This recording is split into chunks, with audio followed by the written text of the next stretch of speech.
Have you ever felt really uncomfortable when someone complimented you and you didn't know why?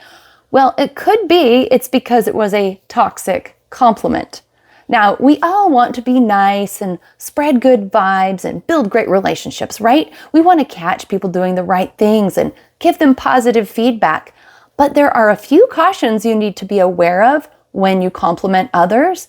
So let's go ahead and pick this apart and see if we can learn the difference between a healthy, useful compliment and a toxic compliment. Toxic compliments are ones that have hidden judgment in them, or subtle manipulation or pressure, or are even covertly insulting. So let me go over that again. A toxic compliment has pressure, judgment, manipulation, and sometimes even a hidden insult. All right, I'm going to give you a few examples of what I would consider a toxic compliment. There's many more examples we could think of. These are just a couple that I came up with. First one would be, you always keep a clean room. That's perfect. Another would be, you're the one that gets good grades. I can count on you. Or, I noticed you finally turned those reports in on time. Or, you're thinner than Jackie. Or, you're thinner than you were last year. Or, you get so much done. You sure show us all up around here. Or, you've done more chores than anyone. Or, you're always in a good mood. Or, you never get mad. All right, each of these compliments is toxic in its own way. But let's talk about this even more. How could a compliment possibly be toxic when it sounds so nice? Well, again, going back to how I started this, a toxic compliment is a judgment. It sets an expectation. It has pressure, and it paints people into a narrow box. It often reveals the prejudice and the control issues of the person giving the compliment, revealing what they really want you to do rather than actually just appreciating you. They are usually self-serving in some way on the part of the person giving the compliment, focusing on themselves in some kind of way, and they can be very manipulative again. Many of us grew up with toxic compliments by well-meaning people, but it can really make things confusing. We're then left feeling unsure of how to give real, healthy compliments to those around us. We want to give good feedback, but we don't want to be a manipulator. We don't want to be a judger. We don't want to be a controller. So how do we go about giving healthy compliments that don't reveal and kind of react to the past that we've had with people maybe controlling us through toxic compliments? Well, before we talk about this solution, please take a moment and comment on this video anything you've learned about compliments that feel good or that feel just pressury. What actually makes you feel seen when someone shares good vibes with you versus what makes you feel manipulated? All right, now let's get back to some solutions. If you want to make sure that you do not perpetuate judgment, manipulation, or pressure, then there are a couple of guidelines you can use in your compliments. The first one is to focus on effort. To focus on the effort that the person is putting in, is to say something like, thank you for your hard work in getting your room clean, rather than, hey, your room looks perfect. So focusing on the effort rather than the outcome. And we will go over some more examples in just a minute. The next thing you can do when you want to give a good compliment is to focus on your feelings. And so that would look like, I feel grateful when you are here on time. Or I feel excited when you help me out, or when we do this thing together. So focusing on the other person's effort and on your feelings is a very safe way to give a genuine compliment that does not put pressure and does not have subtle manipulation. And one little caution is you never want to label someone else's inner emotional experience. For instance, saying something like, you never get mad, wow, is labeling someone else's internal experience. You can't actually know if someone's never mad or always happy.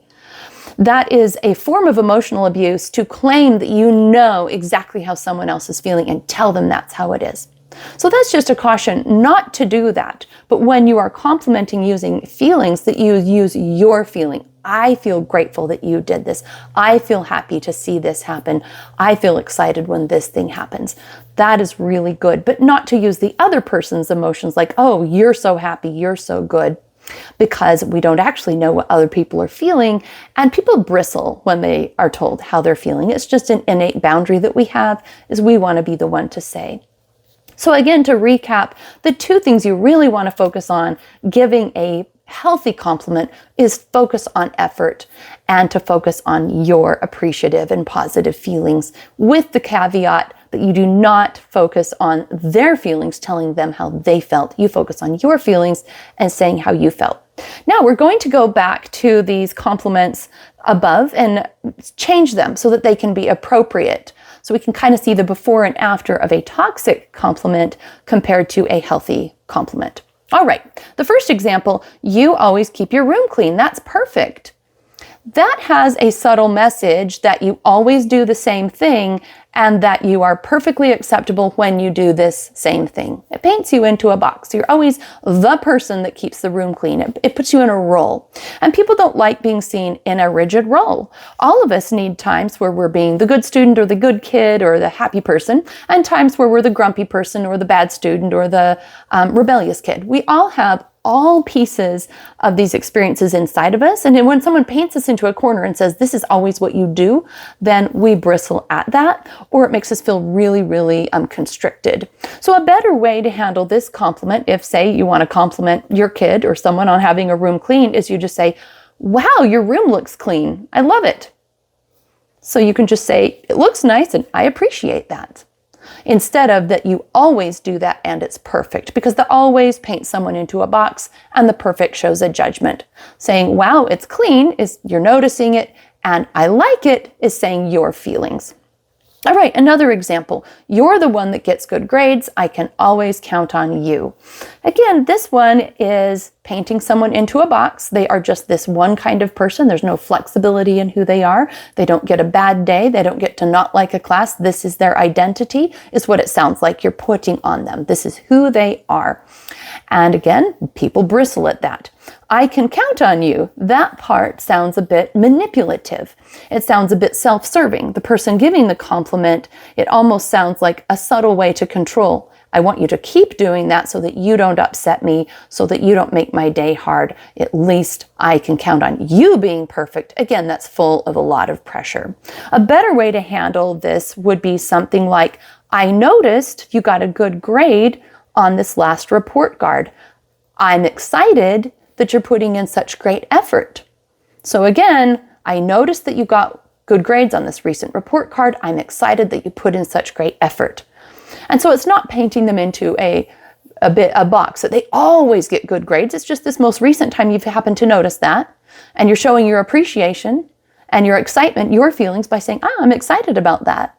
And you're showing a respect for their effort by just noticing, hey, good effort.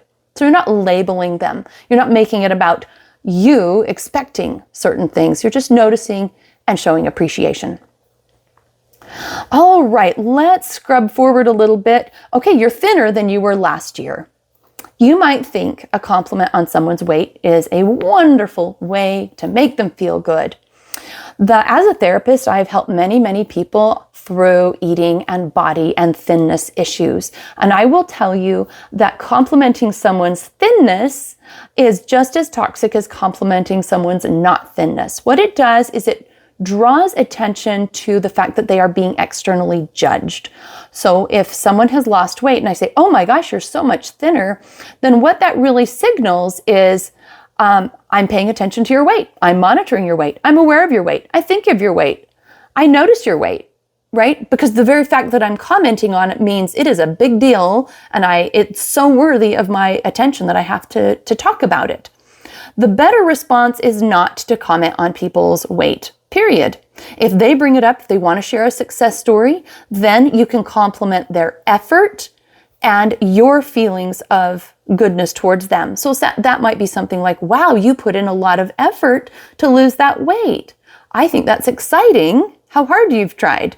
Or I admire how much effort you've put in. Or I can really appreciate and empathize with what that's been like. So again, the effort that they've put in and then your positive feeling about that effort, that is appropriate. So if someone wants to bring up their weight loss story, you can share your excitement for their effort, and you can show appreciation that way. But just randomly saying, hey, you're thinner, makes people feel self-conscious and is not in the end positive at all.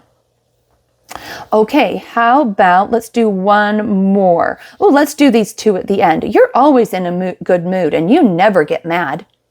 Now you would think, oh, that's so nice. You're complimenting this person's wonderful personality. But again, what this really is a judgment, that I'm judging that you are good. I'm judging you're good because of your good mood. And that shows that you're monitoring them, that you're kind of tracking them. And I would say, again, I'm going to use the word judgment. It's a judgment.